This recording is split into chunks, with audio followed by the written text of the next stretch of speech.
keep in mind, Nick, you're coming out of your primetime season of sim season in April. Yeah, Dom's in sim golf season. See, if I was in Florida, this summer would be my sim season. If you think I'm walking out there at 90-degree weather with 100% humidity soaking my ass off, no, I'll just go play sim golf.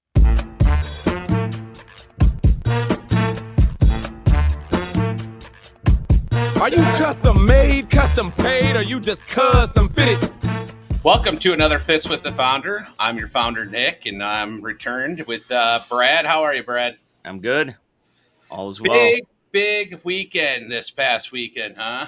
Yeah, I mean, obviously Father's Day. That's a pretty big weekend. That's a holiday for both of us. But yeah, the Open. I mean, What about JJ? How about it? How about JJ? What's better, the drive on 17 or the putt? Well, I gotta say 17 because the putt, if he two putts, he still wins if he two putts. He wins. So yeah. I agree. I think that drive on 17 will go down as one of the best drives ever. Yeah. I mean, to start 5 over through 6, holy moly. Yeah, I don't know. I mean, that's going to be on the rotation, right? So they're going back there every half a dozen years or so, and we're going to see that place a lot. And I just kept thinking about Jimmy V. Never give up speech. Right. I mean, shit. I mean, next time I start 5 bogeys and 6 holes, I'm going to remember JJ. That's what I'm going to try to channel. Well, the birdie's the kiss of death right on the first hole, and I guess make 5 bogeys and you're winning an Open. Yeah, it was a special place. I think Oakmont, I mean, the weather kind of made it a little weird. I was surprised by the lack of, superstar talent that really made it to the top of the leaderboard much. It felt weird. But I love Oakmont. I think it's a cool spot. Yeah, I've never played. Obviously, know a ton of people that have, and they put it, top 2 or 3 on their list. So, I mean, that says a lot. But seeing these players, their tempers and all that. I mean, Haddon was on full display. Yeah, on well, Sunday. I'll talk to my boy Rory, who I loathe. Yeah. Busting, I don't understand. So Wyndham Clark beats in a couple lockers, okay? Now, we've seen people do that before, and I guess he got fined and banned from Oakmont forever or something. I don't know if that's true. I don't know. I read on social media, so it's got to be true. No, so then, but how Rory gets away with throwing clubs, multiple clubs, breaking a USGA tee marker drives me nuts. Yeah, I mean, I think I read something where it was like once you hit Mount Everest in the peak, you got to come down and wait for the next time to climb a mountain. And I think it's coming up pretty quick being the British Open. So, yeah, I'm like, dude, anybody else does that, that's all they're going to talk about. And then they're going to be fined and all this crap. Rory does it and he gets away with it. It just irks me. I don't know why. Is it an official club throw if you throw it, ricochets off your bag and you catch it? No, I will give him that was like a boomerang. Cat-like reflexes. That was pretty unbelievable. Yeah, but obviously these guys have unbelievably high standards. Scotty going crazy. I thought probably the funniest thing of the week was I think it was Saturday morning after Scotty and his coach got into it, maybe a little bit on Friday, that they kind of planned a little stunt between his caddy and the coach, throwing hats and kind of laughing it off a little bit. So. It's it's obviously the America's #1 tournament. These guys, I mean, this is a Super Bowl, right? So the amount of passion and all that goes into it. I'm not surprised by it, but at some point, yeah, you probably got to curb it a little bit. I feel like every day a new viral video is going live on Instagram of somebody swearing or tee marker or this or that. So it's kind of. I don't mind it at all. To me personally, I think it's it's fire. I like that. I just think it's a double standard to some people. I saw those lockers of Wyndham's everywhere. And then you only saw a couple videos of Rory doing his thing. And it's a double standard to me, but whatever. Maybe David Duval needs to start coaching these guys on how to ring it in a little bit where you show nothing. You're just stoic. Yeah, so it was a good week. It was a fun tournament to watch. There's no question about that. Yep. In other news, Club Champion opened a new location in Austin at it's a little different. We're going to call this one a non-traditional, but Yep. there's a facility there called Golfinity. It's like an indoor entertainment / you can take lessons / practice place. It's cool. Yep. It's a couple floors. Very neat, very nice, cool place. And they had a fitting studio in there, but the person moved out and we moved in. So it gives us another couple bays there in the Austin area, which is a great market for us. Our other store, which is right outside the doorsteps of Austin Country Club. Yep. And has 3 bays, just is slammed all the time. So this was a perfect opportunity to partner up with somebody and get on the other side of town. So that's now open. And so if you're in the Austin area and it's easier for you to get to the Golf Affinity location, go for it. Yeah, and it's a little bit less top golf for everyone listening. It's a little bit more serious practice and it's TrackMan bays and stuff. Yep. So, and then the last piece of the puzzle here on the before we launch into a cool episode, which I'll talk about here in a second, is our demos that went out. Always want you guys to know. Yep. So, BGT Golf, which they kind of started the whole putter shaft industry with their BGT putter shaft, but now they've broken into wedge shafts, wood shafts, and they're all great stuff. It's Barney Adams who created it, who was the original creator of TaylorMade. And so now they're even entering into, they don't like to call it the zero torque, but for people to understand, their zero torque world. So they have what they call the Paradox Tour putter. They have a blade and a mallet. It's actually pretty cool. And the tech behind it and how their twist on the zero torque world. We also have the TaylorMade Spider Zero Torque ZT putter, which actually I'm playing around with. Pretty Might cool. Be for me, probably the squarest looking one possible. But that one is now out there. Yep. That's going to be a hot one, Nick, right? I mean, they're already back ordered till August. My alma mater working on reshafting mine. Oh, there you go. Yeah, I'm excited for everyone to test that one. That one, I've always been a spider guy. My alma mater, working there, and I'm looking at about a dozen spiders in my office right now. But that one definitely sits the cleanest, I would say. Yeah, it's nice. And then we got the Odyssey AI1 square to square jailbird. So that's their zero torque. I mean, zero torque all over the place. Yep.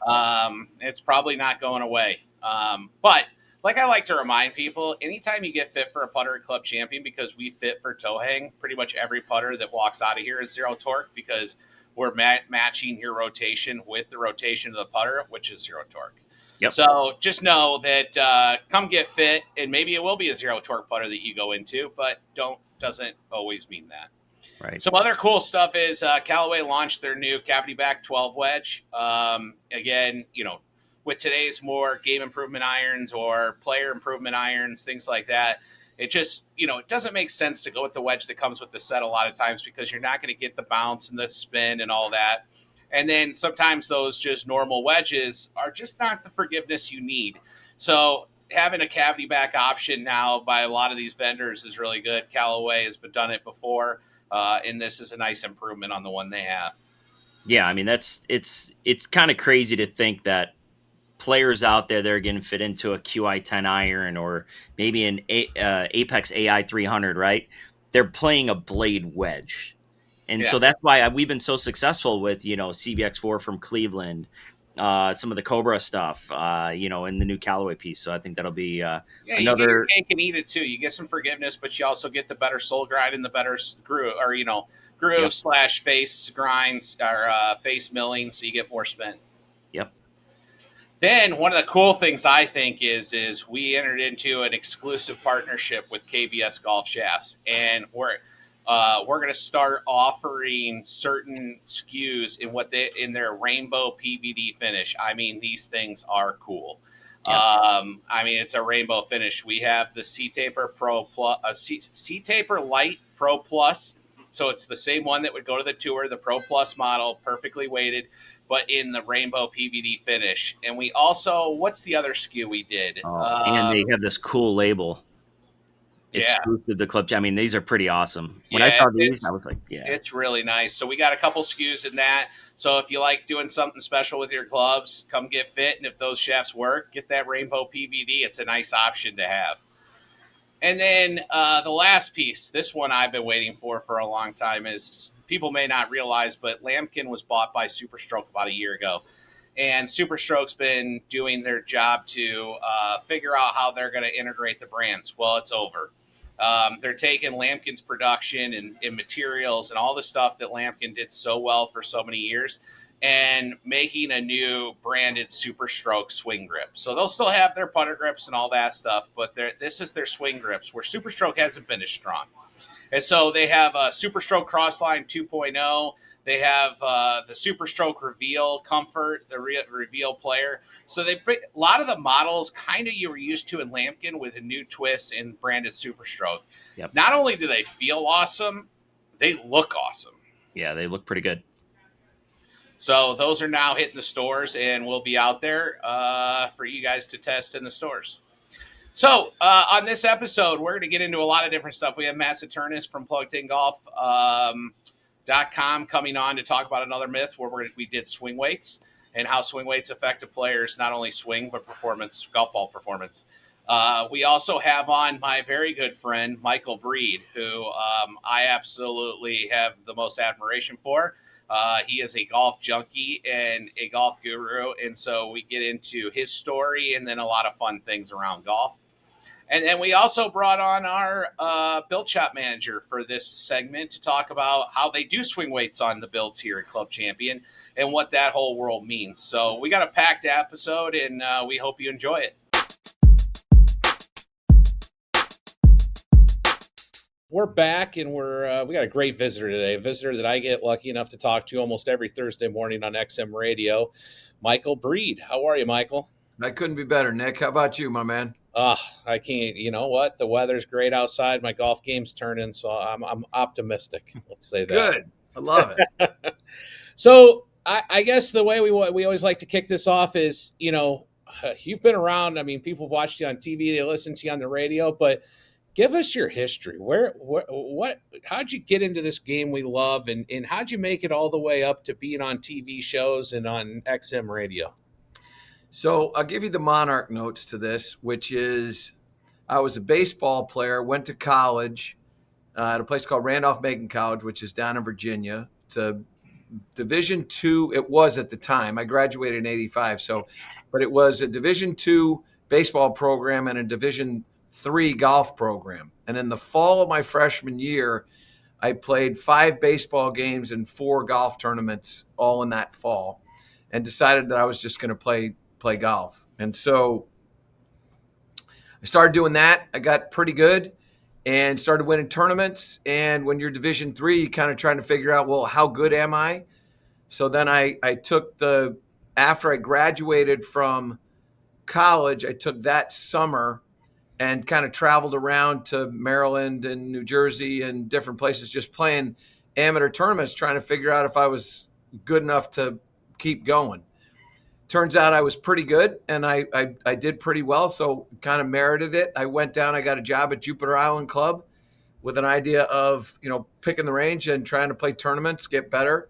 That worked out well. And then in 87, I got a sponsorship deal, tried to play, and found out that I was a pretty good player, but I wasn't really that good of a player. Like I could make a living playing. And so I got a job working as an assistant pro, and eventually ended up, this is really, really fast, ended up starting to kind of figure out how to separate myself as a golf pro from other golf pros. And I kind of got into the instructional camp. And then in the process of trying to get better in instruction and also to separate myself again in the instruction space, I started to write columns in newspapers and then radio shows, and then eventually started doing some golf tips on Friday and on the news broadcasts for Cablevision, which is up here in the sort of metropolitan area of the New York, New Jersey, Connecticut area. So I did that for a while, and then got an opportunity to do a Golf Academy Live during Masters. And that's where things really kind of changed for me. It was a 2-day show, and they canceled the second day to do a golf talk live with Peter Kessler and Mark Lai. But they asked me to sit in on the show. And so I was just going to do 2 segments on the show. And it was in 1999 that this actually happened. Jose Maria Olazabal won that tournament. They had just added the second cut. And when they did that, I'm in there talking with these guys, and Mark Lai, who is a good friend and a guy I respect and like very much, said that he thought that it was going to get to be very difficult and, blah, blah, blah. And I took a different stance. I didn't think that way. I'd played a lot of golf at Augusta National after working as an assistant there, a decade earlier. And I was still working at the time, helping out with the tournament program. Anyway, I said, I actually think it's going to be different. I think this is going to take place, and I think a European's going to win the tournament. And Olazabal goes out and wins, and all of a sudden, I know what I'm talking about. I mean, it was wild. And then this guy, Tony Tortorisi, asked me if I've ever done any on-course commentary. And I, as any golf pro would, I said, yeah, because I've done on-course commentary in every single member guest, every single club championship, right? It just hasn't been aired, but I've done on-course commentary. It might maybe muttered too. Right, right. Yeah. And probably not fit for television. Anyway, so he tried me out. That worked out really well. And then I proposed an idea to him in 2000. This was in 2002. I proposed the idea to him of the Golf Fix. We were calling it a new breed of golf. But it was, take the cameras and do different things and make it a little bit more interactive and make it move a little bit more. Anyway, 6 years later, they offer me a job to do the Golf Fix. They hadn't done any instruction on their platform in quite a while, and I was still working for Golf Channel, doing the on-course commentary stuff and still slipping golf instruction into some of their broadcasting. Anyway, they did the Golf Fix, and it became a really successful show instantaneously. The viewership was 4 times what they thought it was going to be when they originally did it. And that's what launched Martin's show. And they had actually anticipated trying to do a 3rd show, but they couldn't find anybody to do the show. And I was really lucky. And I did that for almost a decade, 9 years I did it, and then launched, the stuff that I'm doing now, the radio stuff and the online stuff that I'm doing. You were traveling a lot back and forth from Connecticut down there to do that, right? It's exactly what happened. And at the time when we decided to stop that, I have 2 boys. They were 4 and 5, and my wife was like, we got to come up with a new game plan. And I tried to talk to Golf Channel and see if Golf Channel would think about moving the show up to Stanford. And at that time, they didn't have plans of going to Stanford. Turns out they eventually went to Stanford, but they didn't. Anyway, Stanford, Connecticut is close to where I live. They decided not to do that. And so then I decided to go in a different direction, so I didn't have to go and fly down from Connecticut down to Orlando, which I did every Sunday, and then fly back home on Monday. And that got taxing.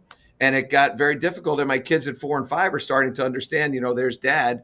And I want to be a dad. I wanted to be an actual involved dad.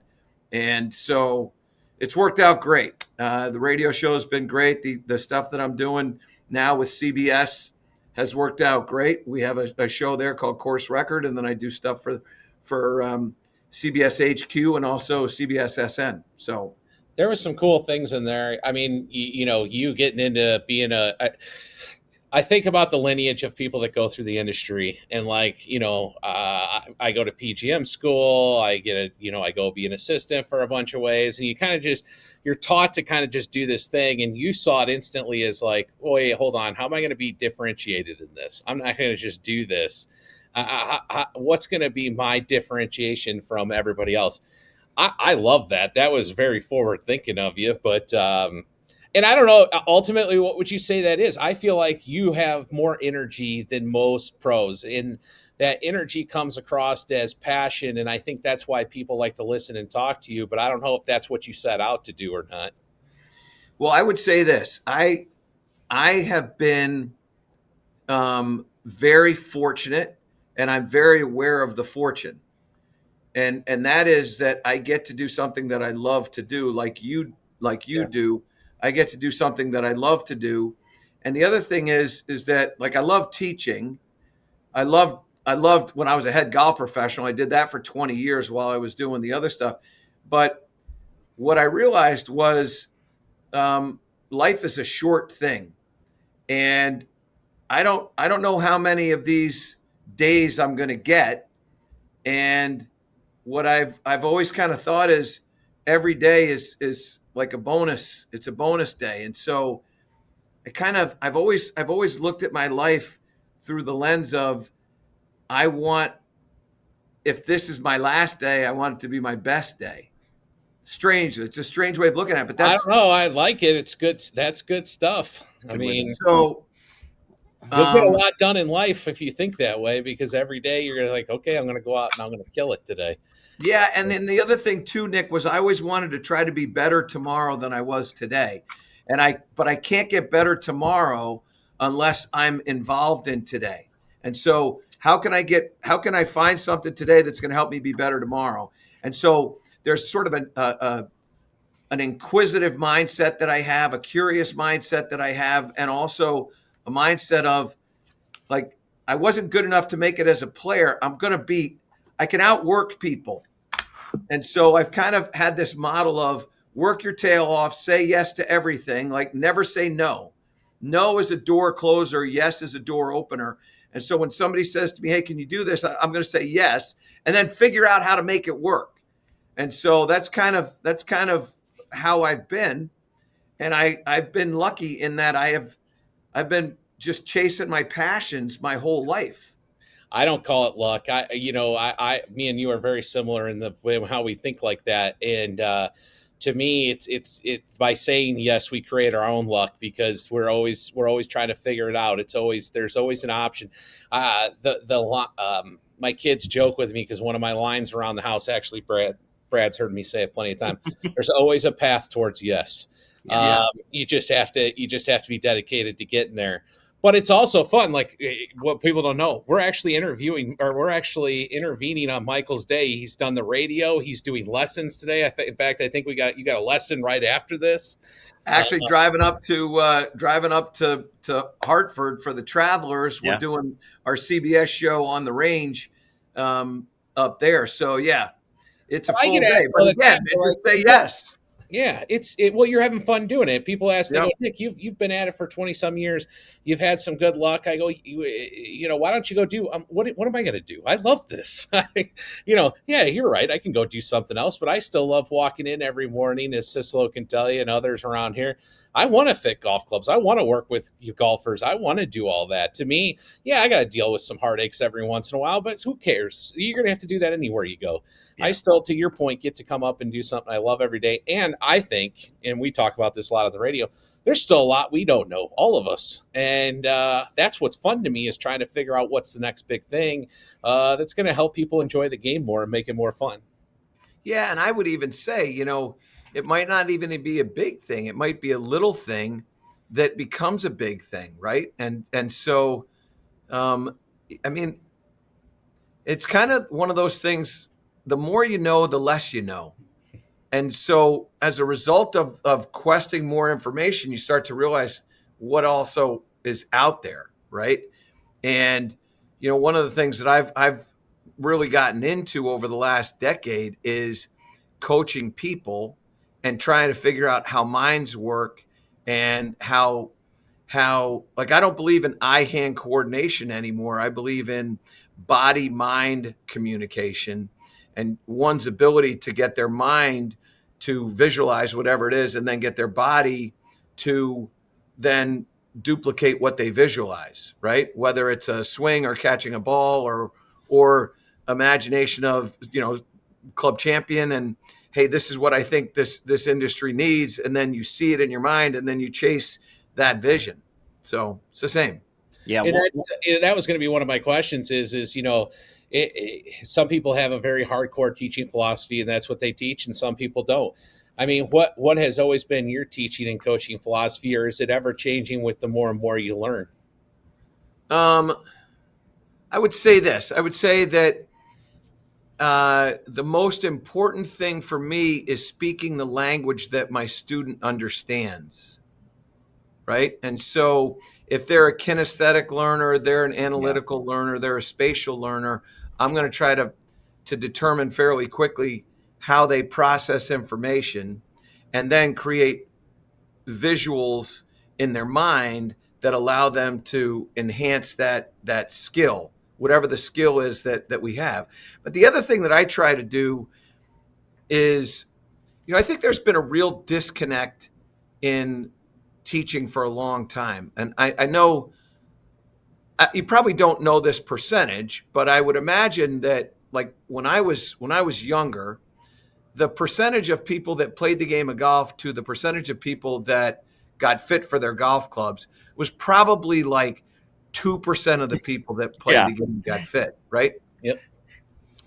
And the fitting industry has really come a long, long way in that. And now I don't know what the percentage is, but my guess is that it's probably closer to 50% that have done that. But whatever it is, it's moved. In golf instruction, 8% of the people that play the game of golf take a golf lesson, and that number has been the same for over a decade. Why is it that we don't take golf lessons, right? And you know that when you get fit, you go, well, people think it's too expensive, or they think they're not good enough to do so, or whatever. In the golf instruction space, it's a disconnect between its perceived value, what I think I should pay for this, and what I think it's worth. And what's fascinating is that, and I haven't done this exercise in about 5 years, but 5 years ago, the perceived value of a golf lesson was about $50 an hour, and the average cost of an actual lesson was $80 an hour. And there was a disconnect. And so what I try to do when I talk to other coaches around the world, if you will, is I try to explain to them, a haircut has a perceived value. And if you're a person that gets a haircut for say you pay $20 for a haircut, right? If I said to you, would you pay $25 for a haircut? You would go, sure.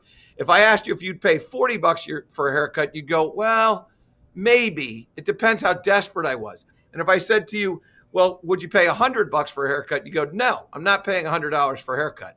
And in the golf space, the average lesson, now this is 5 years ago, was about $80, but there are a lot of people that were charging $200, $250, $300. I'm charging $500 for a lesson, right? And that perceived value is like, wait a sec, I'm not going to pay that for that.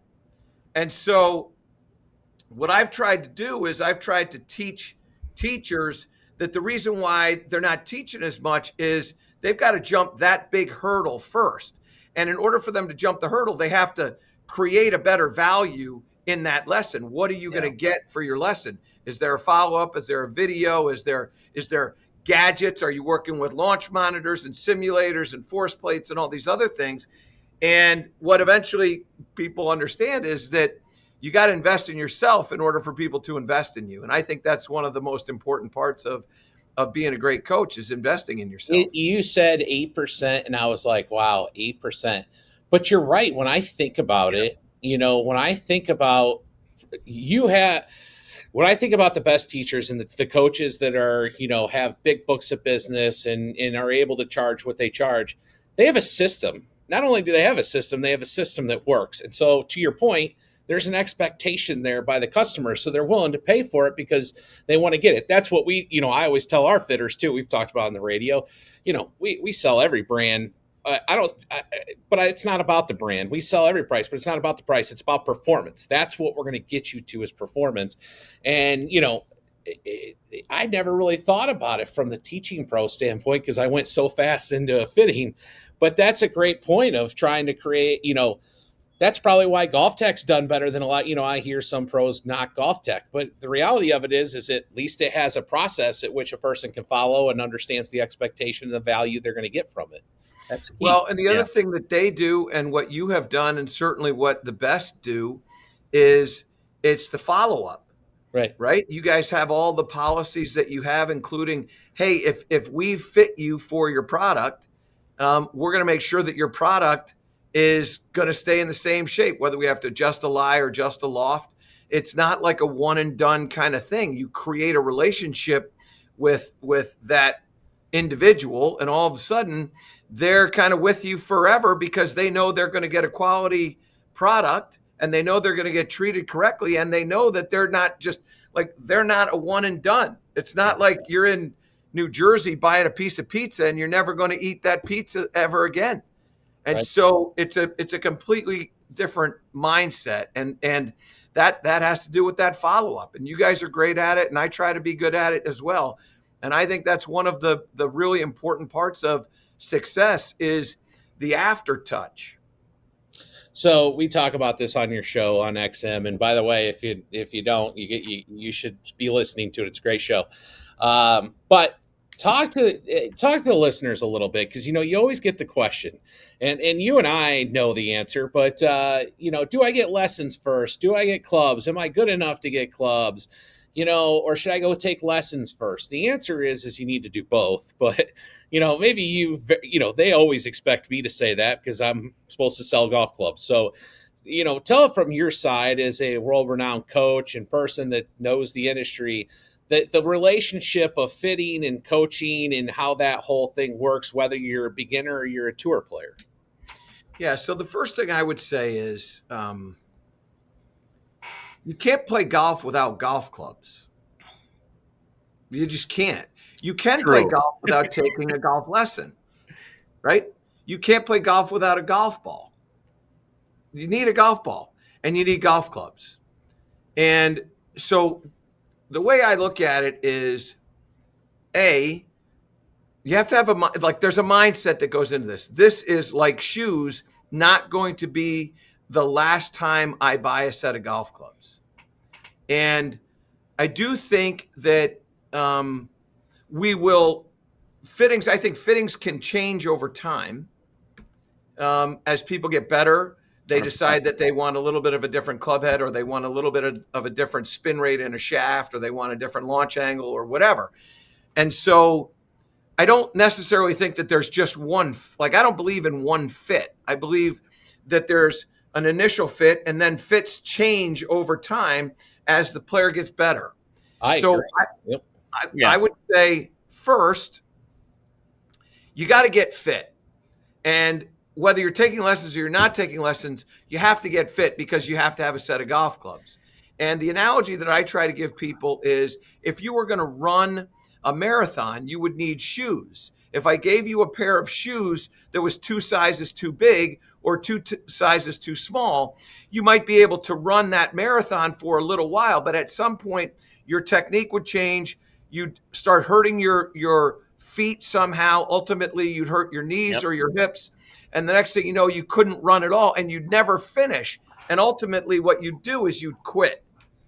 And so the way I look at it is, if you're going to stay in the game of golf, and you intend to play it not for a day or a week or a month or a year, but for your lifetime, you're going to clearly buy, much like pants or shirts, you're going to buy pants and shirts almost every year. And certainly every 5 years, you will have bought, if your wardrobe looks the exact same as it looked 5 years ago, you're probably missing some opportunities to look better than you look. Yeah. How many guys have you shut down in the 19th hole that it's not the arrow, it's the Indian? Is that the first story analogy that comes to your head, is the running marathon one? Because our fitters get it every day, right? And I have something I say, but it's really fun to hear your little running analogy story. I'm probably going to steal that one a little bit. Use it, and it's a good one. Well, here's the thing: when you go get a pair of shoes, the first thing that you do in the shoe store is put your foot into a Brannock device. Yep. That's a fitting. Yeah. That in and of itself is a fitting. And so when I think about, you get a pair of pants and you get fit for a waist and you get fit for a length, and you get a shirt and you get fit for whatever. And the golf clubs are the same.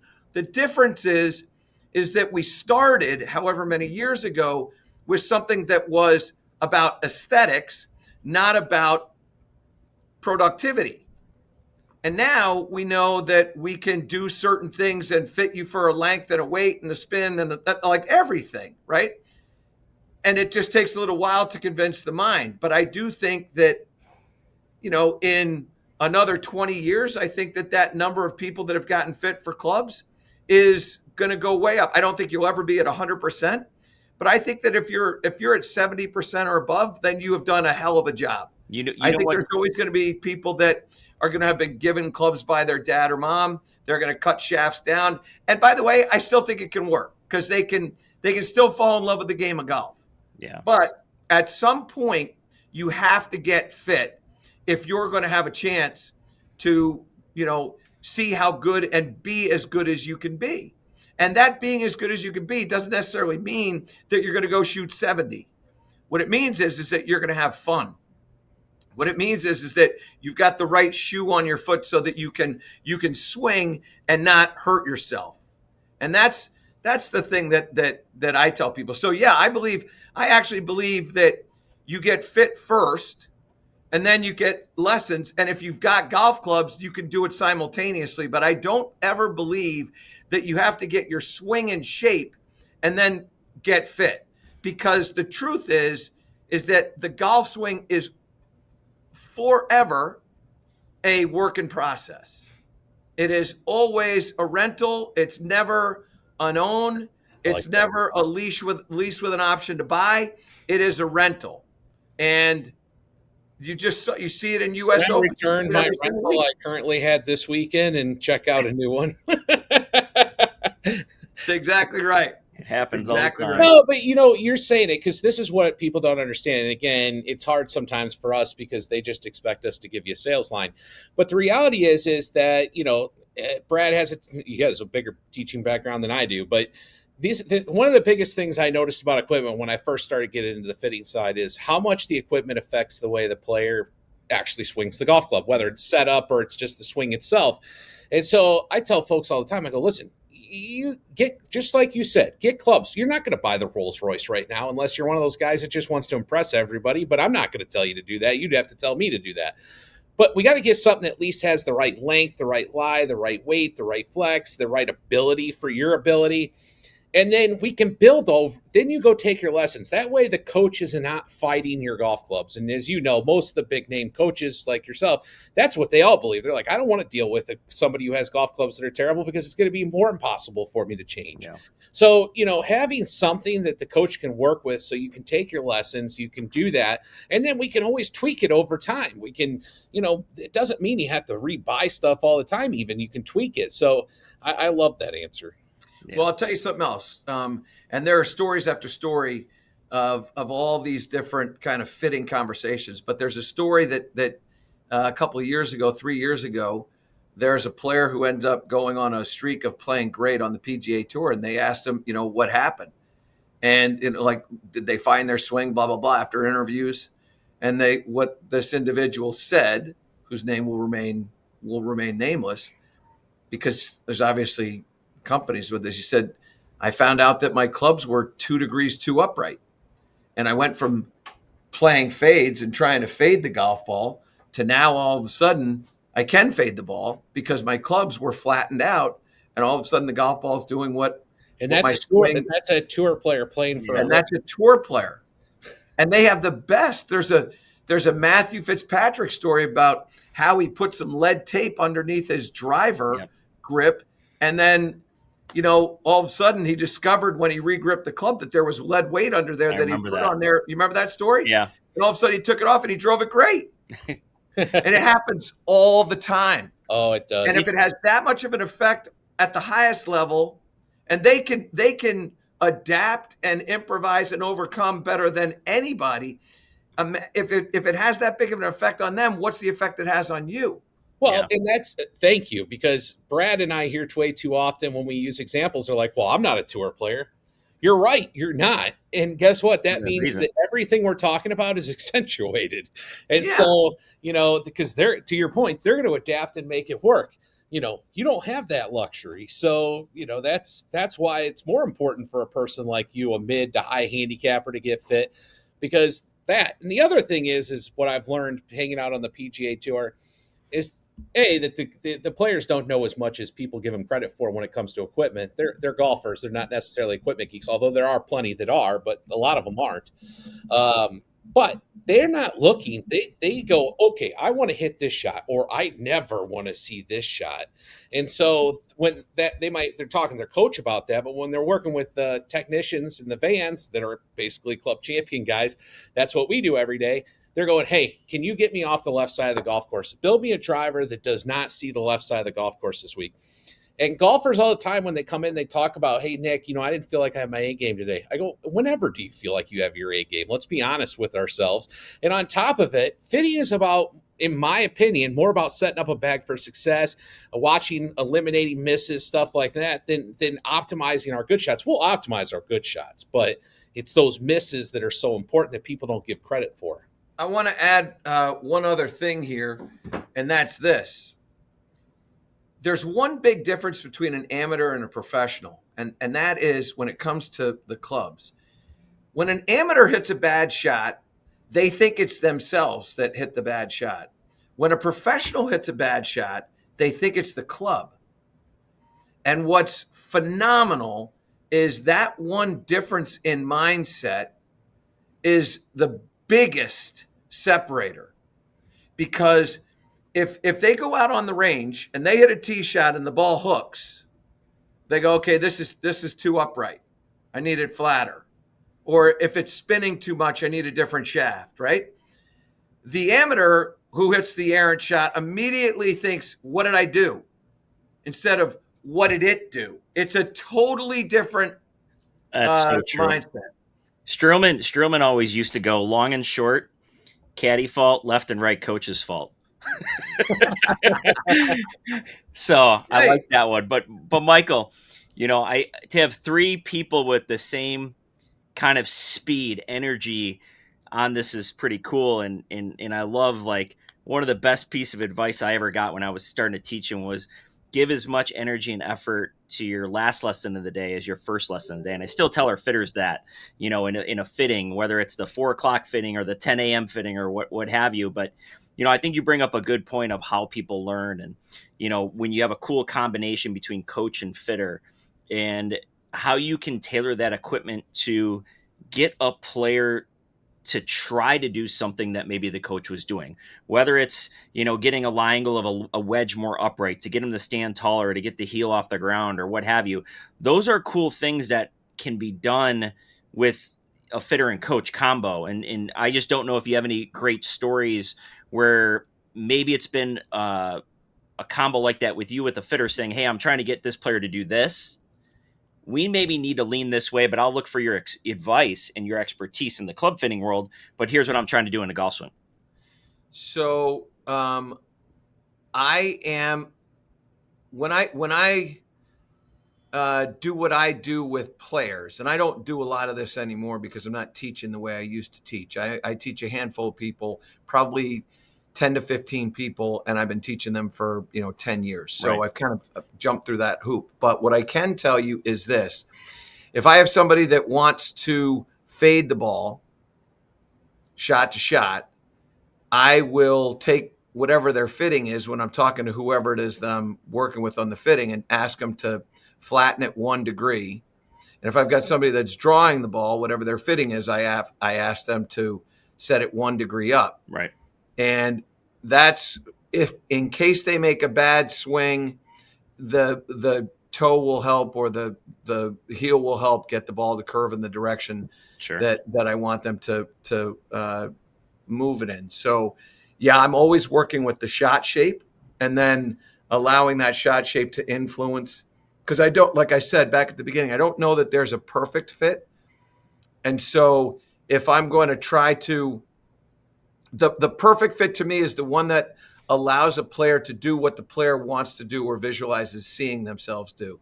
And so at that point, like, I play 2 degrees flat and I like to fade the ball. Do I need 2 degrees flat? No, I probably could play at 1 degree flat, but I like 2 degrees flat because I know when that toe's in the ground, I got a chance of moving it to the right. If I get a club where I can't fade it, I don't care what the lie angle Right. says. I'm going to have them dump that toe in the ground. I'd rather have it 4 degrees flat than 1 degree upright. Yeah, listen to the ball. Listen to the ball a little bit. Exactly. Yep. Exactly. Yeah, I know there was a Graham McDowell story several years back where he got on a launch monitor and launch monitor were like, your 6-iron needs to be like 67. And so I remember Sirkson make a bunch of clubs super upright, and the lie angle was like dead flush to the ground. He looks up, he couldn't find the ball out of the sky if he wanted to, and that was being a little bit more nitpicky and like perfect, right? But you could lose your game, right? You look up, you see the ball trying to do this, and it's going somewhere sideways. No player in the world wants to see that. Well, Nobody. I always tell golfers that give me the I'm not good enough for it speech. I always say the golf ball and how it flies doesn't know your handicap. So we're gonna. So as we round this thing out, Michael, let's have something fun. Do you get to ever in your busy schedule play golf yourself? And if so, how much? And can you still get it around? So I played yesterday and I shot 72 and I made 4 birdies and I hit a ball into the water with an 8-iron. I misjudged the wind. And can I still get it around? I can still get it around. I have a sort of my schedule is I'll get up at 5:45 in the morning. I go through my sort of workout program so I get my body in the condition that I want it to get into. And then Greg Ducharme, who works on the stuff with me, the shows both with SiriusXM and CBS, he'll come into the studio at somewhere between 7:45 and 8 o'clock. I'm in the studio somewhere around that time. And while we're doing what we're doing and preparing for the show, I'm hitting shots in my sim. My sim is on every day, whether I have a radio show to do or not, whether I have a TV show to do or not. My kids are in here. My wife is in here. I'm in here. Like, we're hitting balls. We hit balls. And to that end, Nick, it is very important to me that I can play. Has always been on my mind is how can I possibly ask somebody to trust me with their game if I can't hit a golf ball where I want to hit the golf ball? I need to know how to make it curve, make it change trajectories, control contacts. Like, I have to be able to do what I say I'm going to do. And so I have to have that body-mind communication. And so I work hard at making sure that I have that. It's a rare time where I'll go a day or two without hitting a ball. We took a trip to Italy last year. That was the longest time that I'd gone without hitting a ball. That was 8 days. I'm hitting balls all the time. And I also think that, the people that I work with, the people that I play golf with, they want to know that I can play. Yeah. I remember I was playing I used to play a lot in that PGA Grand Slam of golf. And all those tour pros that I played with, and I played with Tiger, I played with Harrington, I played with Lucas. I played with everybody. And they all want to go, all right, let's see what you can do. And when I can play, all of a sudden it's immediate credibility. When my players I'll still consult with some PGA Tour players, they'll reach out. When I go play, I want to be able to show them that I can do what I tell them to do. And so it's really, really important to me. And it's like anything else. It just gets back to the work ethic. I'm going to work as hard as I need to work so that I can make the ball do what I want the ball to do. Awesome. Yeah, you always hear in the golf industry, well, don't be in the golf industry if you want to play golf. And I'm like, I don't know if I agree with that. That's just an effort thing. I still make time for 1 or 2 rounds a week. And I'm running a big business. It's just, you either love it. I loved your answer because I'm the same way. Me, it's not necessarily because I want to show people, because I get that. But I'm the teacher. I just want to be able to show that, I don't have all the talent in the world, but I like showing people that I can build golf clubs. They'll ask me all kinds of questions. Why did you do this? Well, have you noticed I haven't hit the left side of it's actually the right side of the golf course for me. You notice I haven't hit one ball to the right today? Yeah, well, that was intentional. I've set that up for this, that, or the next thing. Oh, why do you carry that club and not this club like I see everybody else? Well, I do it because percentage-wise, I use that shot more than I use that shot. So why wouldn't I carry the club that manages that? And I'm always like that. And, I have an ever merry-go-round bag of golf clubs. I'm always trying different things to see. And, I think it's important. Now, what about your kids? Have you got your kids into the game? They both now, they're 12 and 13, and they love all sports, right? Our whole goal as parents is to allow our kids to find their passion. And I know, like, the passion of the game of golf has kind of set me on a pretty fun journey here. But they can play. They both shot 76 last year, so they were 11 and 12 at the time, and they were playing the green tees. They can drive it about 200 yards. I will tell you this, Nick, you will love to hear this. They both have been fit, and they both have very good equipment. Titleist, obviously, but they both have very good equipment. So, but yeah. But now, I got a question, though. Do they listen to Dad? So here's what I have learned in my life. What I've learned is to kids mimic. So what I'll do is I'll show them video and say, hey, can you swing like Tiger? Can you swing like, whoever, Max Homa? And then they mimic. And then, okay, who are you going to swing like? Well, I want to swing like Tiger. Okay, great. Now you just swing like Tiger. And what ends up happening is I let it be their idea of who they want to swing like. And then my teaching is, well, does that look like that? No. Okay, well, then do you want to get it to look like that? Yeah. Okay, well, then do that. So I kind of teach without teaching. I just let them get the image in their mind and then mimic it. I love that. Yeah, I can't. I got 3 kids, but only 2 are the age of really golfing, and one is incest and one's trying, but same thing. You don't want to listen to Dad. And I said, you know what? That's okay. And we were out playing on Saturday. It was his birthday, and the pro was with us at the time. I asked him to ride along with us because my kid loves the pro. And we were going, and somebody goes, hey, Charlie, do this. That's my son's name. And I said, no, Charlie, you do you. And the guy goes, well, why wouldn't you? This wasn't the pro, this was another guy.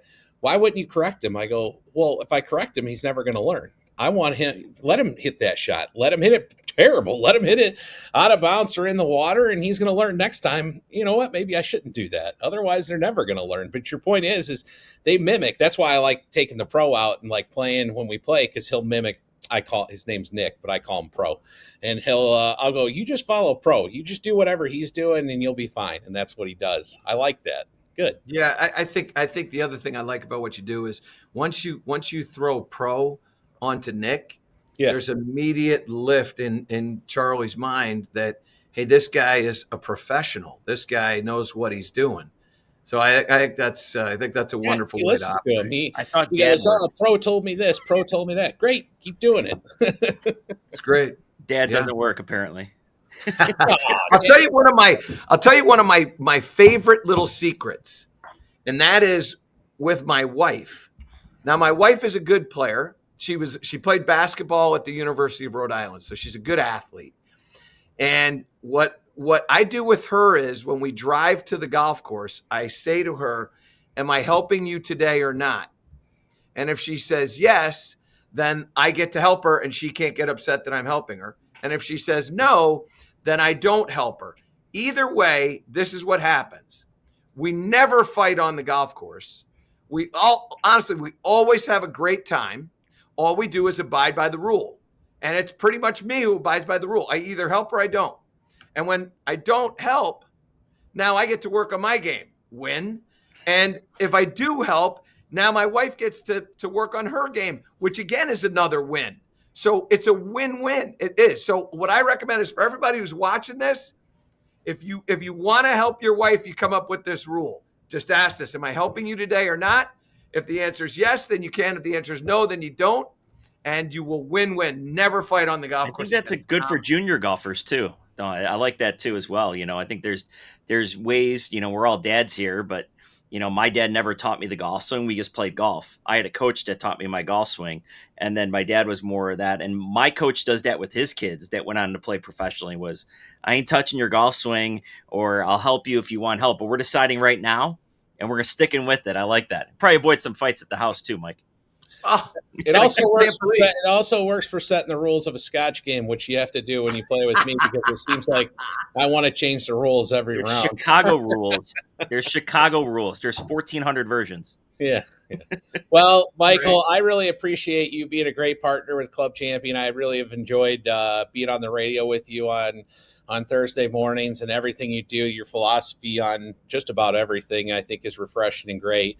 So thanks for coming on and talking to our listeners. You bet, Nick, Brad. I you. appreciate it so much. The partnership is important. The friendship is more so. And Nick, you and I have been doing this for a while as a team. I love what you've got going on at Club Champion. I have sent a number of people to Club Champion, and every single one of them has come back with the same thing. Thank you so much for introducing me to Club Champion. They're the best at what they do, and you are, and I'm grateful for it, and I'm really appreciative of the partnership and the friendship. So thank you. Okay, we're back, and we're joined again by Matt Saturnis, founder of Plugged In Golf. Matt, thanks for joining us again. Happy to do it. We have maybe one of my favorite topics. I mean, I got a lot of favorite topics, let's be honest, but this is one of my favorite, which is swing weight. Mostly because you just don't hear people talk about swing weight that often, and yet you go out on the tours, that's like what they're looking at the most. That's why you're always seeing clubs ground on or covered in lead tape, things like that, because they're searching. And so we're going to talk about a myth we did on swing weight here with Matt. And Matt, you want to kind of take the listeners through kind of how the study, what we did to do the study, and then we can talk about the results after that. Yep. So we brought together some testers. We had them pick an iron they wanted to play, shaft they liked, etc., head they liked. And we built that iron 4 different ways at D0, D3, D6, D9. So those are just 4 different swing weights for people who aren't familiar with swing weights. Yeah, and let's talk about we'll take one break and maybe let Sislo in on this one. Yep. Explain to the listeners, at least at a high level, what swing weight is, and then what he just said. What is the difference in weight between all those? Yeah, so I mean, what swing weight is, it's basically, if you want to it's a teeter-totter, right? And it's basically a 14-inch fulcrum, and it's how the club's going to feel in motion. So each one of those, if you go from D0 to D1, that is only 2 grams added to the head. And that essentially is about a business card. So it's not much weight at all, but when you put it 45 inches away from your hands, exponentially gets a lot heavier. And, going from D0 to D3, we've increased swing weight. We've increased the head weight of that golf club from D3 to D6, the same amount, and D6 to D9. So we've added, we'll call it 3 swing weight points, about 6 grams to the head to see if the player, how that's going to affect performance. Mm-hmm. Yep. So we had the players test at those different weights, and then we just recorded the data. We tried to figure out if there was any consistent trends. The big overall picture, nothing really consistent, but there were big changes from D0 to D9 and all those steps in between for every player. Just some highlights. We saw players who at their most were hitting, at their best, were hitting the same 6 iron 39 yards longer at the right swing weight versus the worst swing weight, which is obvious. That's a crazy difference. That went down to 7. So 7 is still a lot. That's almost a full club. 39 is a lot. We saw a couple degrees of change in launch angle, a few hundred RPMs of spin. We saw club head speed go up and down by about 5 miles an hour. We saw the dispersion change, and we saw all the club metrics change as well, the angle of attack, the swing path, the face to path. So everything changes with swing weight, and the players were able to notice it. That's the one thing that was most clear, is you might say, well, I'm a recreational player, I wouldn't know the difference. From D0 to D3, from 3 to 6, anytime we added that 6 grams of weight, every time they picked up, said, oh, wow, that's heavier, that's lighter. They noticed immediately without us telling them, here, you're swinging D3 now. And these were just normal everyday players. I mean, this was your readers and stuff like that, and they can feel it. I think let's break down why we saw what we saw a little bit. This is something I talk about a lot. It's like if you take, let's say you get fit for a club and you go and you start adding lead tape onto the end of it. Essentially, not only are you changing the total weight of that golf club, so how your muscles react to it. I like using examples like hammers. If you had a big hammer and a small hammer, you wouldn't use the same motion to nail a nail in the wall. But also, you're changing the playability of the golf shaft. Mhm. So, it's if you add weight, the shaft will play softer. And if you decrease the head weight, the shaft will play stiffer. I use it kind of like when you were a kid, you used to play sword with a stick with your buddy. And then, you're a bored kid. So you jab things. If you were to jab that apple on the ground, pick up the stick, all of a sudden now you have a much whippier stick than you did before. And so, this is one where I think that the fitting community has not done a great job of getting into the details. And this isn't even that hard of a detail, but it is when it comes to manufacturing the golf clubs a little bit more difficult, which is why we do what we do. Right. But yeah, I mean, it was a cool study. Nick, I think you said it best right there.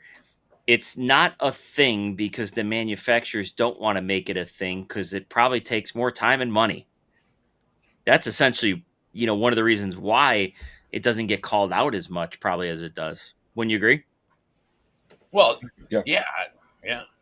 I mean, I don't want to come on here, and I know I'm here to try to be the voice of balance, but I don't want to fanboy. But like, if your builders, who I've seen the build shop, I've had many clubs built by you guys, if they're building to precise swing weights, which takes more time and more effort, and other people aren't, obviously they don't want to talk about that, and you guys do because you're giving your fitters and your customers that kind of service, that kind of flexibility.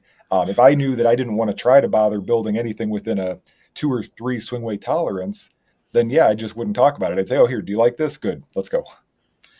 Yeah, it's an interesting thing. It's I've been doing this for 27 years, and when I first got in the industry, everybody was getting into frequency at the time, with Rifle and Brunswick and all this, and so we were frequency matching every set we built in the early 2000s. And it's funny. I'd get done building, it would take forever, and I'd get done building, and I'd be like, I don't really know if it's much different than the other one. Than not doing a frequency match. And so I started playing around with that just in my own curiosity. And I found that although frequency can be important, really what changed the dynamics, all those things we just talked about, was the weight, not only the total weight of the golf club, because that's important as well, but the swing weight. Those two things had a bigger impact, not only on how the ball flew, but also how they swung the golf club, which is one part that I think gets overlooked a lot. And that's why we moved away from, and I started talking to shaft engineers, and they were like, yeah, frequency is a little bit of a weird thing anyway. It's a good quality control tool, but probably not necessarily a great, hey, I want my pitching wedge and my 3-iron to be a sloped frequency, because we design each shaft a little differently because of the lengths. So, I kind of just dug in on this and have been doing it ever since. And I love when we get people in there and go, hey, D6, that's too heavy for me. Okay, well, let me put a D2 in there and a D9 in there. You see both, and you're going to notice that it's not too heavy for you. Mm-hmm. So, yeah, I think, we said last time, these myths are meant to empower people to go try stuff. And this is a cheap one to go try. You could go buy a swing weight scale for, I don't know, mine's old, so I don't know what they cost now, but $20 maybe. Yeah. Buy a roll of lead tape, another few dollars, measure all your clubs. See if there's not one out here and one down here, right? Yeah. And that's, oh, wow, now I know why I don't like my 5-iron, because it's really light and everything else is heavy, or vice versa.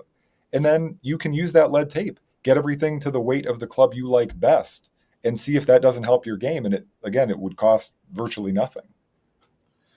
Yeah, I think that's a really good idea. I sometimes challenge golfers to that too, like play around with it and see what happens.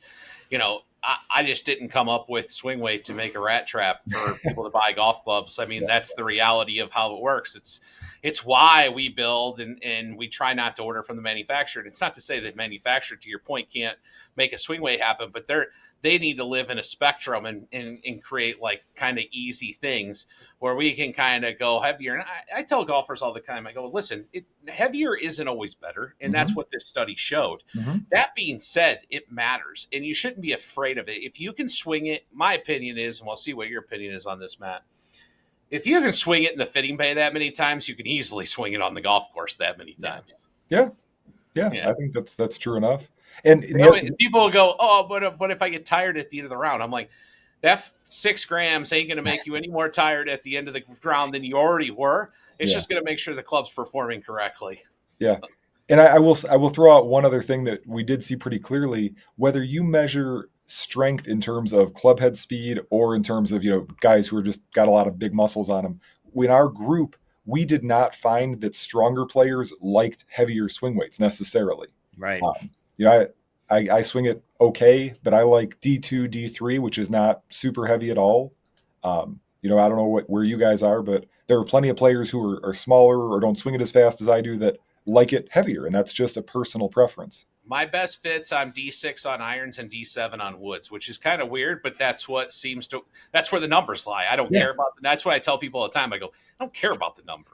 Right. The number is the number. People, if we've lived in this world of D0 to D4 or D0 to D3 for a long time, but the reality of it is to your point, they just don't even want to tell the story, and that's okay. It's a hard story to tell. Yeah. But you shouldn't be scared of living without the means, and that's what I tell people all the time. Whether it's light or heavy, don't be afraid. I will also say you can go back to your high school physics class. Force is mass times acceleration, and if you talk to any of these engineers in golf, they're always like, we just want more weight, or we need to find material that allows us to move weight, more mass to an area, because that's what's going to give them the more distance is that mass. In fact, I like to tell the story, and we've all been in the industry long enough to know this. You get to just after 2010, they all started coming out with like aero burners and whatever they were. Every company had one. They were like sub 300 gram heads between the head, the shaft, the grip.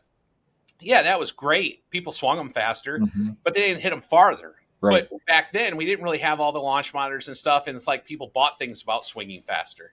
Then you notice launch monitors became a thing, and people started realizing, oh, I got to have this, I got to have that, I can hit it farther.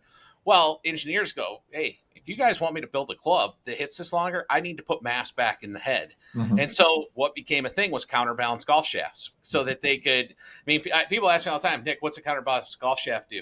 Nothing other than take swing weight out of the head. So, I don't know if it's going to work for you or not until I have you swing it, because it's not really like a thing other than balancing weight. And they did it so engineers could have more weight in the head so that you can hit it farther. Yeah, and to go build on that with more mass being good. The one thing we saw consistently is that smash factor went up with the higher swing weights. So even though players were in some cases losing club head speed, maybe they weren't getting more ball speed, they were making a more efficient strike because there was just more mass there to plow into the ball. That's a good point. I mean, people all the time, they're like, well, you can only swing as fast as it's efficient. Otherwise, I always say you're a 6-cylinder engine running on 4 cylinders. So sometimes slowing down a golfer isn't the worst thing, because they couldn't produce ball speed with the faster swing. So by slowing them down, to your point, they can actually create the ball speed, and they're actually being efficient. That's a good thing. And that can happen through a lot of these things we'll probably talk about over these episodes. But swing weight's definitely a big piece of that. As we close out, Brad, you still do a lot of fittings. Yeah. Talk about, when you're in a fitting bay, kind of talk about swing weight and how you're looking at it and how you're changing it in the heads and stuff, so that golfers know. Yeah. I think in the end, the golfer almost tells me what kind of works for them already by like, hey, what's your favorite club in the bag? And, in a fitting, we're not going to, essentially measure all 14 clubs in the bag and whatnot, but I'm very curious on the major clubs we're looking at, the baseline clubs, like a 6-iron, right? So I'm going to take their 6-iron, measure that. I might ask them, what's your favorite club? Why do you hit the 8-iron good? Why do you hit the 4-iron good? Things like that. And it's going to tip me off a little bit on what maybe works for that particular player. Looking at, maybe somebody's a little bit of a Nick Sherburne tempo, a little bit quick from the top, a little bit over, a little bit steep. Thanks for saying a little. Yeah, in why that works for that player, and then kind of going from there and being able to kind of check some of that. So, we have the ability to dial in swing weight in a fit where, let's be honest, that's not even being talked about in most fittings these days. And again, it's not to say that it's not looked at, but again, the fitting is only the first half of the game. It's what shows up in your bag on Sunday mornings and what gets built for you that really is going to make a difference. So, recently I did a fit, real quick. It was a good player, known this guy for a long time. In fact, he worked in the industry and had an older driver, and, he cut it down a little bit through a pretty heavy grip on the end of it. And, he's like, it's things just going nowhere. I love it. I can find fairways and it works for him, but he really wasn't getting that ball speed and smash factor. I mean, essentially when he hit it, the sound was great, but I looked at smash factor. I'm like, things aren't adding up. Mm-hmm. It was pretty interesting. At the end of the fit, I remember his smash factor, I think it was like 142. I think his club head speed might have went down a mile an hour, but his smash factor went up to 148. I think he gained something like 5 or 6 miles an hour ball speed. Mm-hmm. And that was literally just looking at swing weight. That was looking to see how he's going to react to that, how it's going to increase his ball speed and just kind of max him out a little bit. Yeah, I mean, the industry says, yes, women, slower club head speeds, you should be in that C4, C8 range, and most men D2 to D4. But, I definitely think the wrong way to do it would see every club in your bag needs to be D3. I don't care how you swing it. Mm-hmm. And I will say that, like Nick said, his sweet spot's D6, D7. Every club in Nick's bag's D6, D7. Spur wedges are a little bit heavier. Same goes for me. I'm D4 to D6. That's kind of where I'm at. I play my wedges a little bit heavier. I like to choke down a little bit more than most. So that's what works for me. And that's the thing is, like, anybody viewing this should be, scratching their head a little bit like, damn, why do I hit my 8-iron good? Well, again, you can go to pluggedingolf.com and you can go to the bag chatter section and myths, and you can read this myth. But the other thing you'll notice, and he touched upon it at the beginning, Matt did, but it was that it didn't matter your club head speed. To his point, everybody was a little different, whether it was their build, their club head speed. They all react different. And the ball doesn't know what kind of handicap you are, what size you are, any of that. So, I hate when people like put themselves in this little bubble, and that's what we're trying to show in every one of these episodes. Yeah, we're going to joke and, go get fit. But the reality, like Matt just told you, you could just go play around with this a little on your own too and see the effect of what it does to make a believer out of you, because swing weight's a real thing. And if you're not paying attention to it, I don't care if you're a beginner golfer or you're a seasoned tour player, you're missing out on a lot of easy fine tuning for distance. Mm-hmm. How about this, Nick? Just take your driver and remove all the weights and go hit it. That's a great test. You can start there. Yeah. That's a start. Just whip all the weights out of your driver, go hit it a few times, see what you think. Put them back in, see what you think. Yeah. It's fun. Well, Matt, thanks for coming on. We'll keep doing this on our episodes, bringing our myths to life again, and we'll keep doing some new ones.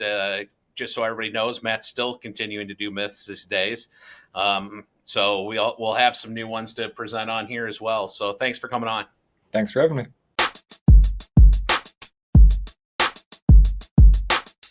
Okay, we're back, and we got a new personality that we're going to have on the podcast from time to time. We're going to have Dan Eastman, who is our build shop supervisor. Dan, thanks for coming on, man. Thank you so much for having me.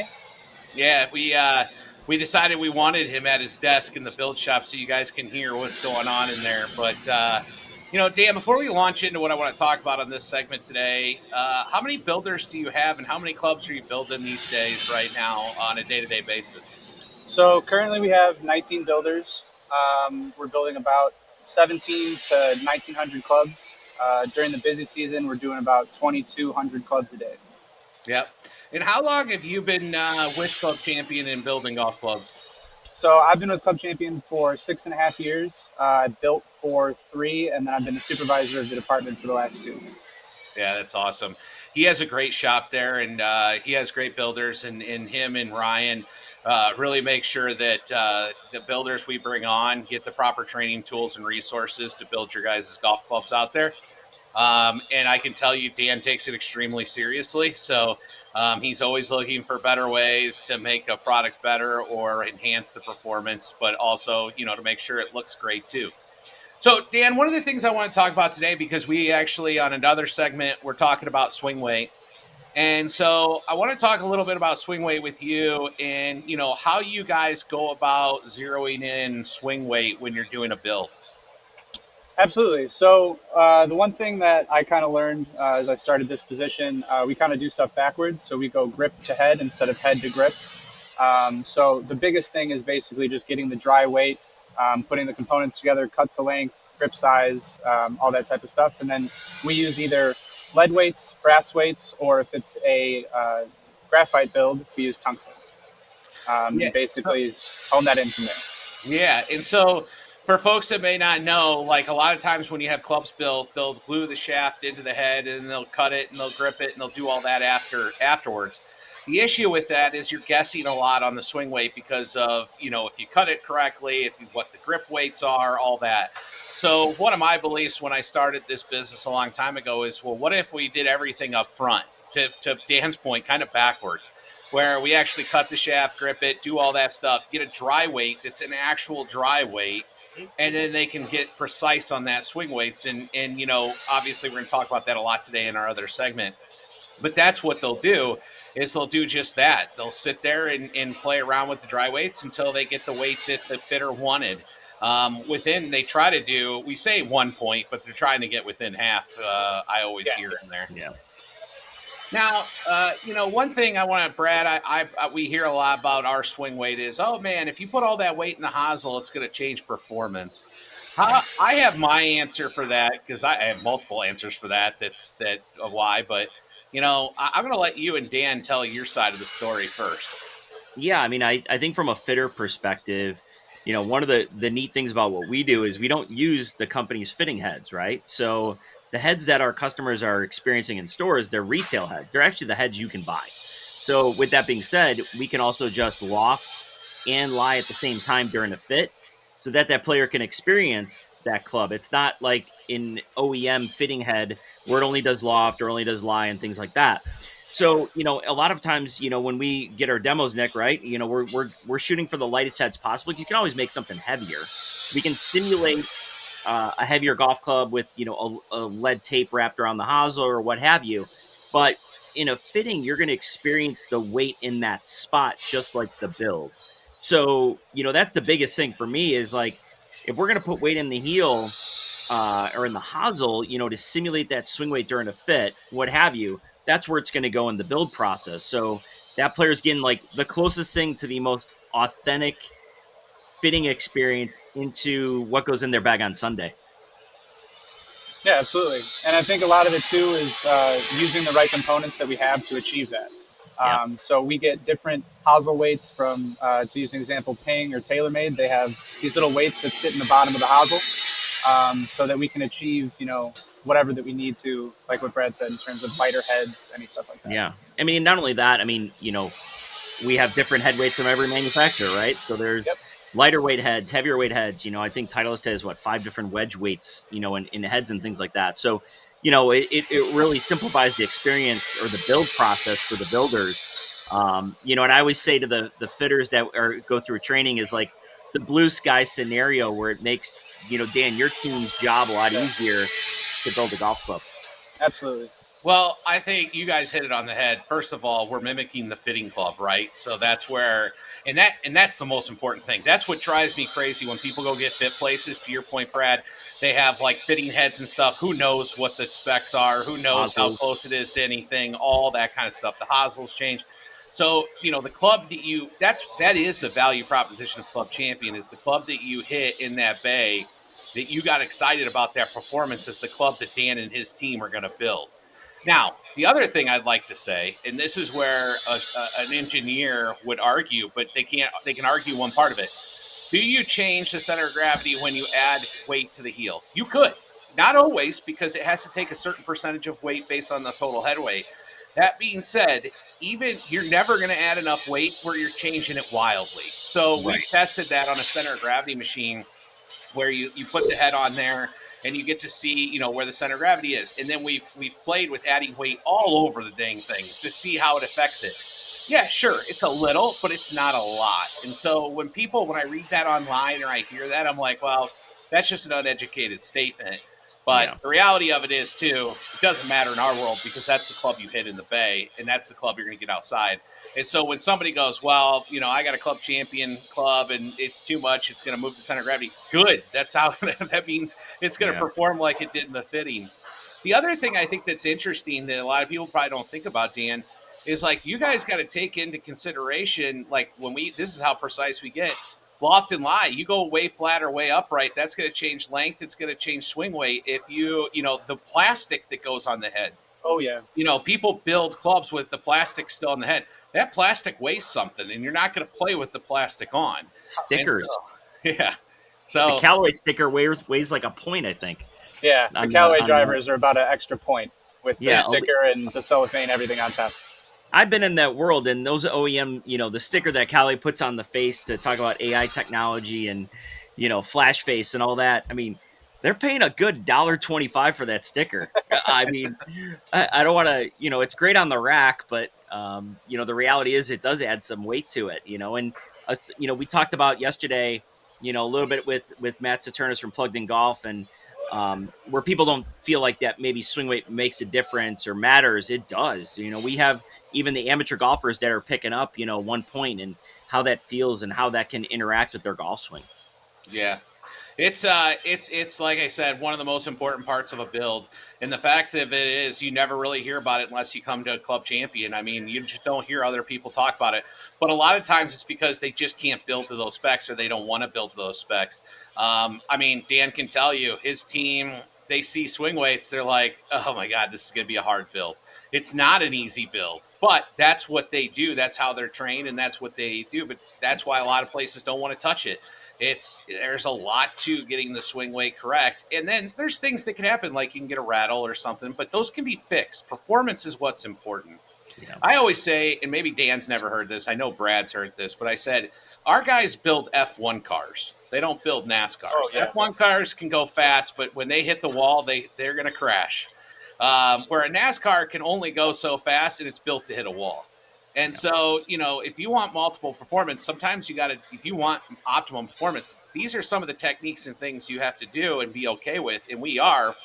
And Dan and his team does a great job at it. So, Dan, thanks for coming on today and educating the golfers a little bit about swing weight and how we do swing weight and why we think swing weight's important. Yeah, absolutely. Thank you for having me, man.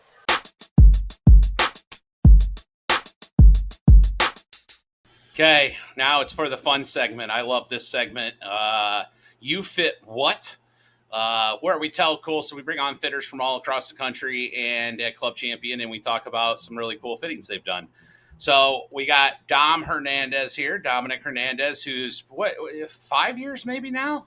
So January 2018, if you could believe it. Oh, yeah. Wow. Okay, so I'm even off a year. So Dom's been with us, great fitter out of the Bradenton store. Tell us, talk to us about this fit. Absolutely. Well, thanks for having me on first. This is awesome. I think it's a great way to share some stories at the fitting level. So I had a pretty cool experience down here with a retired MLB player, Jason Worth, formerly probably most notably from the Phillies, because he won a world championship there, won a World Series in 2008 there, but big contract with the Nationals for the last half of his career. But essentially, Jason lives locally, and we get to see Jason about twice a year. We get to see him right around the PGA show when some new stuff gets launched. He's a curious guy to see what the new goodies are testing like, to see if there's any improvement year over year. And then we usually get to see him in the coming days and weeks here, actually, leading up to that Tahoe celebrity event. And this story is pretty cool because it pertains specifically to Tahoe last year. Last year. So Jason messaged me saying that he wanted to come in. He's getting ready for Tahoe, but he needed to have a specific set for Tahoe. And when he came in, sat him down as we always do, trying to get some goals, even if they're a past customer. And he essentially said that at 6'5", 6'4", and the amount of speed that Jason generates, if this ball was going offline off the tee box and were to strike a spectator, it would probably cause some serious damage. So Jason's words were, I want my ball flight with driver on the ground as soon as possible. So that's fine. We can fit for what you're looking for, right? So we go through the fitting, and Jason is cruising right around 122 to 128 club head speed with a driver, producing right around 180 plus ball speed pretty consistently. So, of course, that going offline and striking somebody would definitely hurt. So what we ended up going into was a Cobra dark speed, low spin edition, heavyweight set all the way forward.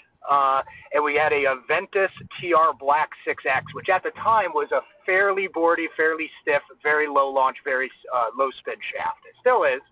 But we essentially, and that's where I believe I have that video where we tagged in that email there. But I got a pretty good view of the speed Jason provides, the ball flight he was looking for. And yeah, got nice little low cuts on the ground as soon as possible. And being that I didn't get any hospital bills after last July, I take it that it was a good success. Yeah, so I mean, listen, it's now. Did he want Cobra, or is that just what worked out well? That is just great question. That's what worked out well. So in our process, we like to start off with shafts first, trying to figure out what the engine's going to do. So for me, what I was able to do was to use an LS head. Now, off the top of my head, I genuinely can't remember what that might have been. It could have been a TSR3 at the time, could have been a QI10LS. But at the end of the day, we used that as our control variable to figure out what that shaft was, and hands down, that Ventus shaft gave him the best stability. And that Dark Speed LS, for him, the feel was very hot off the face, but it was just a missile. The thing was coming out with like 6 to 8 degrees of launch and 2,400 spin. And what's crazy is with his ball speed, he was still carrying it right around 280. Well, yeah, when you got that kind of speed, you don't need to launch it very high. That's what these guys forget. They're like, well, I want a low lofted driver like Bryson. You don't have Bryson ball speed. Yeah. Amen to that, man, because unbeknownst to a lot of golfers, the greater the club speed with good contact, that ball is going to apex a lot higher. It has no choice but to do that. So launch windows, as you fellas are aware, it's a sliding scale. It really does depend on how we're delivering the ball through impact. Yeah. Do you remember what he was playing? Do you remember what was the shaft before that? Yes. He was playing an Acra RPG, which, again, stout club in general. Yeah. But he was using a 9-degree Maverick head from a couple years back. Oh, jeez.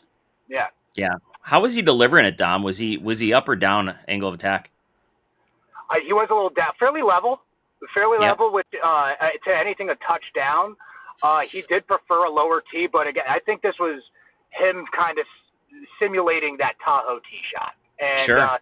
And what was nice was our irons that we had into were those, especially in the longer part of the bag, were the Epon 505s.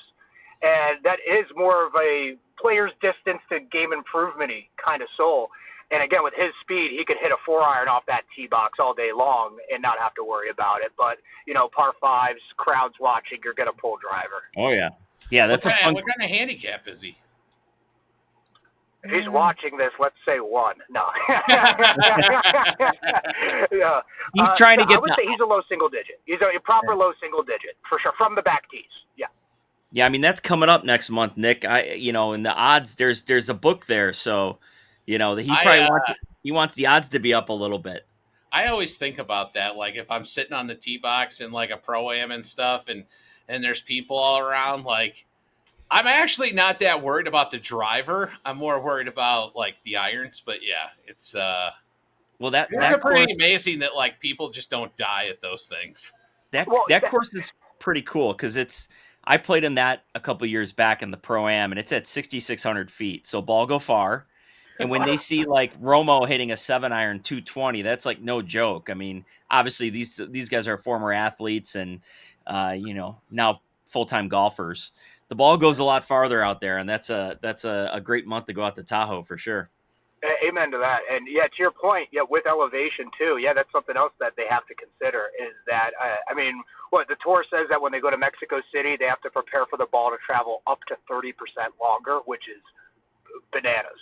Yeah, that is. Yeah. I don't even know how you calibrate to that, but that's why they're professionals. That's it. Yeah. And then let's be honest, setting the altitude to TrackMan and pressing normalize is also helpful. Yeah, I mean, you could do that. Actually, that's interesting. That's what I should do is an altitude set and a non-altitude set. There you go. I might actually be able to play a blade in the altitude set because I could actually hit it far enough. There you go. And nothing a little strengthening lofts can't fix either for that ego. Yeah, there you go. Well, I got some. I'll send you both. It's pretty cool. I got from the guys at Ping. They did charts for all their players at the Tahoe tournament. And it's based on temperature, into the wind, downwind. It's pretty cool. And I think that's unique because I don't think people watching really understand how much elevation can affect the ball, but also temperature, right? So about every 10 degrees is about 3 yards. So if you get fit when it's 100 outside and you get fit when it's 60 outside, I wouldn't expect the ball to go the same distance. Yeah, but Dom's in Florida. He always deals with hot. See here, I know you know this, Brad, but I like playing in April and May, and like I play with a lot of customers when I play golf. That's usually who I play with, and they'll be like, I feel like I'm hitting it nowhere. I'm like, dude, it's 45 or 50 degrees. They're like, that really does something. I'm like, yes, that's a real thing. 100%. Yeah. Keep in mind, Nick, you're coming out of your primetime season of sim season in April, where this is like your off season. Nick doesn't play as much golf in the summer. He plays more sim golf in the Dom's winter. in sim golf season. See, if I was in Florida, the summer would be my sim season. If you think I'm walking out there in 90-degree weather with 100% humidity soaking my ass off, I'll just go play sim golf. Yeah, well, you know what's funny, to your point, though? Yeah, sim golf is I'll tell you that the tee sheets are packed until 10 a.m. down here because you got to get it in before that sun comes up, man. That's a good point. But I will tell you, on the note of elevation, we do have to do a lot of coaching for folks that either just moved to Florida from a higher elevation place or folks that are snowbirds. Because some of them will say at some point during the fit, I feel like I'm crazy because the ball, it almost doesn't travel as long down here. And I'm like, you're correct. It doesn't. Yeah. You're at sea level. Sea level. Sea level. It is humid. It is. I mean, right now you go outside, it's like a dog's breathing on you. It is humid. And with all things being equal, especially with our wind, it's not going to make the ball travel very far. Well, I love the story, but I also love the fact that we got to work in some info for the customers because conditions and weather are definitely a thing that I don't think most golfers give themselves credit. Then they sit there and make changes because of it. It's like, well, you should make sure you understand the weather and the altitude you're playing at before you make a bunch of decisions. So 100%. And this is a cool little story, too, because I think it also shows that there are certain numbers that are optimal and that we would like to let everybody hit and get them to hit. But if you're looking for a specific ball flight or something to happen to your ball flight, then we can make it happen for you. Well, we talk about that all the time. You're probably tired of my emails, Dom, but that's what I try to tell everybody is like club fitting is not just like getting a suit fitted. Yeah, there's optimal numbers and we want to get to those, but there's also what shot you need to do to hit the game, play the game. And not everybody hits the same shots or wants to hit the same shots. And so you watch the best players in the world, they know they can hit anything good. They're working on getting golf clubs that hit the shots they want to hit or they see in their mind or they picture and visualize. And actually we had on this episode too, we have Michael Breed. We did an interview with Michael Breed earlier and he talks about that too, is the visualization, I can't say the word, but visualization. Anyway, you'll get there. Don't hurt yourself now, boss. I'll keep working on it. Yeah. But anyway, he talks about that. And it's a big part people overlook is like, it's just not about the numbers. It's also, does it hit the shot you need to score? And you nailed that for him in this fit, which is awesome. And thanks for saving that. I had to follow Michael Breed for the end. Thank you for that. Yeah, he's pretty hard to follow, to be honest with you. He's got more energy than any person I know. I think he can talk golf for like 3 weeks straight and not stop. Amen. Yeah. Absolutely. Well, thanks, Dom. And if you're out in Florida and you're near the Bradenton area, you can get a fit by Dom. He's there, and he's one of the best we got out there. So give him a shout out. Thank you guys so much for having me. This was a blast.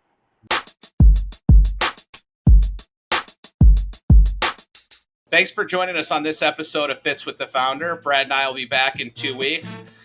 Please remember to like, subscribe, follow, share, and help us grow our podcast. We appreciate it very much. Have a great week, everyone. I got my swing. 40.